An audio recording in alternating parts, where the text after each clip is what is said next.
बिल्कुल मेरे हिसाब से बीजेपी आ रही है दोबारा से, बिकॉज जो इसके काम है वो लोगों को दिख रहे हैं। और जो आप देखिए अभी जो हम 500 सालों से जिसका इंतज़ार कर रहे थे, बिल्कुल 22 जनवरी को उसका जो हमारे प्रभु श्री राम का प्रतिष्ठान हो रहा है, वो जन जन में एक तरह से समझ लीजिए कि खुशी का माहौल है, वो एक रिफ्लेक्ट करेगा बीजेपी को।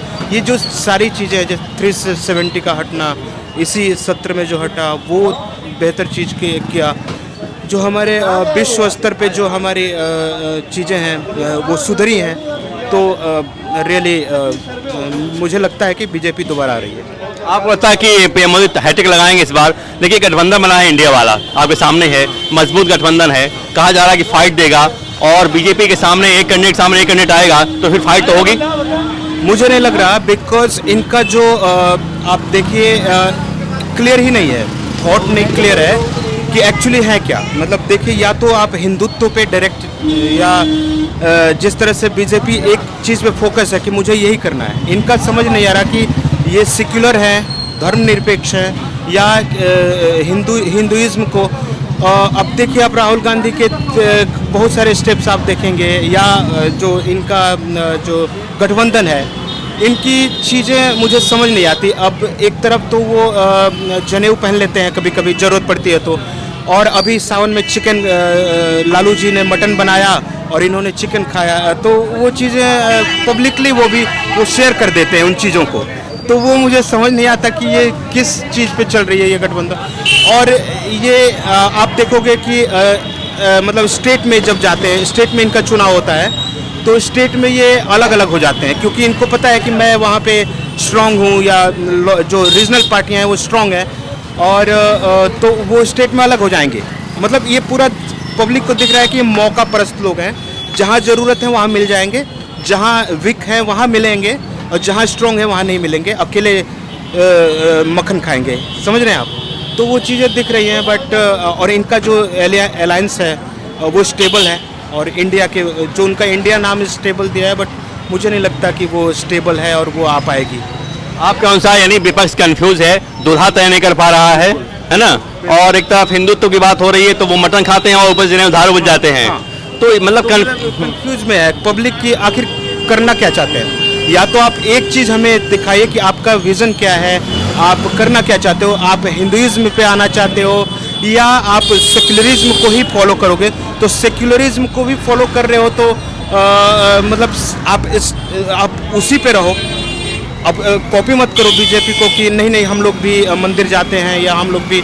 मेरा कहने का मतलब बीजेपी या आरएसएस को आप मंदिर मत समझिए, आप समझिए एक, मैं क्या बताऊं, उसको थोड़ा सा एक्सप्लेन करना मुश्किल होगा मेरे को लगता है। अब अगर आप इस चीज़ों में देखेंगे तो थोड़ा अलग होगा मेरे हिसाब से। यानी कि जो गठबंधन बना है वो किस तरह से फाइट नहीं देता नजर आ रहा है। मुझे नहीं लग रहा कहीं पे भी कि वो मोदी जी को आज की डेट में फाइट करेगा, बिकॉज आप किसी बच्चे से पूछ लीजिए कि वो कौन सा पार्टी आ रही है। यहाँ मोदी के सामने चेहरा नहीं लाना मतलब क्या, गठबंधन को, इंडिया गठबंधन को डर है कि मोदी सामने कोई फेस लाते हैं तो फ्लॉप हो जाएगा? बिल्कुल, ये उनका डर है, क्योंकि उनके आगे वो एक वर्ल्ड लीडर के रूप में आज के ऊपर में उभरे हुए हैं, और उनके आगे सभी बौने दिख रहे हैं। इवन अपने जो केजरीवाल जो हैं दिल्ली में रीजन में अच्छे हैं, बट जब वो उनके सामने आएंगे तो वो बिल्कुल टिक नहीं पाएंगे। तो राम मंदिर की बात आपने की, तो विपक्ष को नेता मिला है राम मंदिर में जाने के लिए, लेकिन विपक्ष कंफ्यूज है, जाएं हाँ ना कैसे बनिए, जाएं या ना जाएं। वही मैं कह रहा हूँ कि आप एक अभी वो आया था, आप देखेंगे तो उसमें एक बयान आया था, उनका नाम है दाढ़ी वाड़ी सीताराम येचुरी है। हाँ। तो इन लोगों का ये था कि ये लोग भाजपा का विरोध करते करते पूरे भारत का विरोध करने लगे हैं। आप देखो, राम पूरे भारत के हैं। मैं राम को भगवान नहीं मानता, भगवान के रूप में मानता हूँ, लेकिन आप देखोगे तो वो एक इंस्पिरेशन थे। वो जैसे आपके भी कोई इंस्पायर करता होगा उनकी चीज़ों को कि ऐसा मैं बनना चाहता हूँ, आदर्श थे। मैं आदर्श पर्सन के रूप में भी पूजा करता हूँ कि he is a man who मतलब जिसने हमें इंस्पायर किया कि ये लाइफ होती है, ये भाई के साथ ऐसे व्यवहार होते हैं, आपकी माता के साथ, अपनी प्रजा के साथ, अपने लोगों के साथ ऐसे रहना चाहिए। आप भले बलशाली हों लेकिन धैर्य में होना चाहिए। ये सारी उन्होंने सिखाया है हमें, तो इसलिए इंस्पायर करते हैं। तो वो बीजेपी के नहीं है, वो भारत के हैं। और विपक्ष ये समझ नहीं रहा कि इसमें लोगों की आत्मा बसती है। एग्जाम्पल सेट किया उन्होंने, एग्जाम्पल सेट किया समाज का, बिल्कुल बिल्कुल। तो ये चीज़ सिर्फ भगवान तो हैं ही, वो मतलब है। विपक्ष को जाना चाहिए। बिल्कुल जाना चाहिए उनको, लेकिन वो उनको अलाउ नहीं करेगा, मुझे पता है, क्योंकि वो लोग उसमें राजनीति देख रहे हैं कि अगर हम जाते हैं तो हम थोड़े हमारे जो वोटर्स हैं, जैसे जो इन चीज़ों के विरोध में है, वो शायद हमसे नाराज हो जाएंगे, तो वोटिंग नहीं करेंगे। मुस्लिम वोट करने का डर उनको है।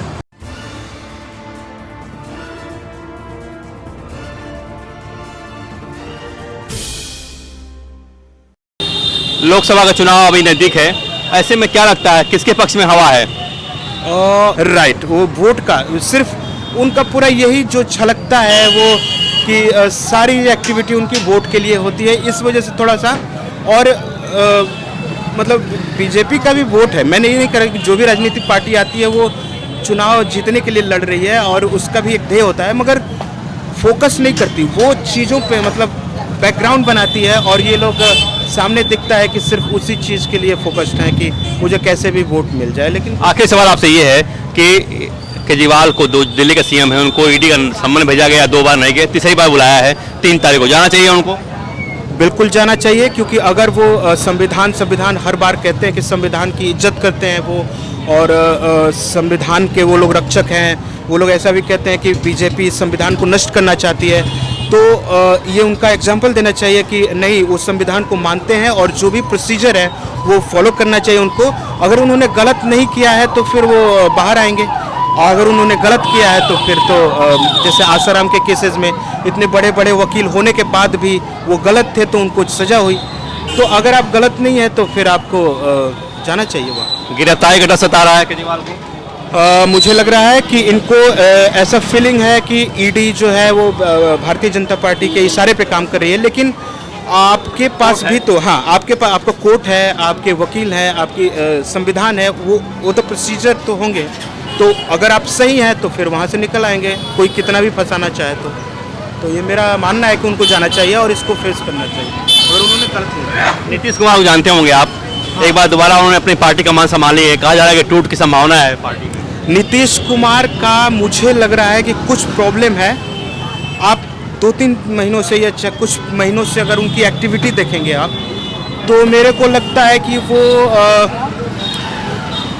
सही, मतलब मानसिकता उनकी गड़बड़ा गई है। आप देखिए, जो वो अभी थोड़ी देर पहले बयान आया था कि हमें पता है कि हर चीज़ होती है, लेकिन हर चीज़ मतलब पर्दे में होती है। ऐसे नहीं कि आप खुलेआम बोल रहे हैं कि विधानसभा में जो बोला था, विधानसभा में बोला था, वो एक मैच्योर नेता का बयान नहीं हो सकता। एक वो भी वरिष्ठ नेता हैं, वो उन्होंने जेपी आंदोलन में भाग लिया था, और ये लास्ट में ये अपना जो है जाते जाते रिटायरमेंट के समय ऐसी ऐसी चीज़ें करते हैं। अगर आप देखेंगे कि एक श्रद्धांजलि सभा में वो गए हैं और वहाँ पे वो फूल फेंक रहे हैं, ये लगता है कि वो उनका मानसिक संतुलन थोड़ा गड़बड़ है। या तो वो रिटायरमेंट ले लें ताकि लोगों से ये सब चीज़ें वो हो जाए, तो ये मुझे सही नहीं लग रहा, और वो अंत में ये सही नहीं है। उन्होंने अच्छा किया है बिहार के लिए, मानता हूँ जातिगत जो चीज़ें हैं उस पर उन्होंने बहुत ज़्यादा फोकस किया, मैं उनसे ज़्यादा अग्री नहीं कर। सत्ता पर उनकी पकड़ ढीली हो रही है। हाँ, उनकी बहुत ढीली हो रही है, क्योंकि लोग समझ गए हैं कि अब धर्म और जाति से ऊपर उठ के एक चीज़ समझना पड़ेगा। जब मान लीजिए कि वहाँ पे भी बहुत टूरिज्म का बहुत सारा स्कोप है, जैसे भगवान बुद्ध का जगह है बोध गया में, उसको वो बढ़ा सकते हैं। माता सीता का मिथिला में जगह है, उसको बढ़ा सकते हैं, टूरिज्म बढ़ेगा। नालंदा है, इन चीज़ों के लिए बढ़ा सकते हैं। कुछ कंपनीज को इनवाइट करते, कभी आपने देखा है कि कोई बिजनेस समिट हुआ हो बिहार में? नहीं।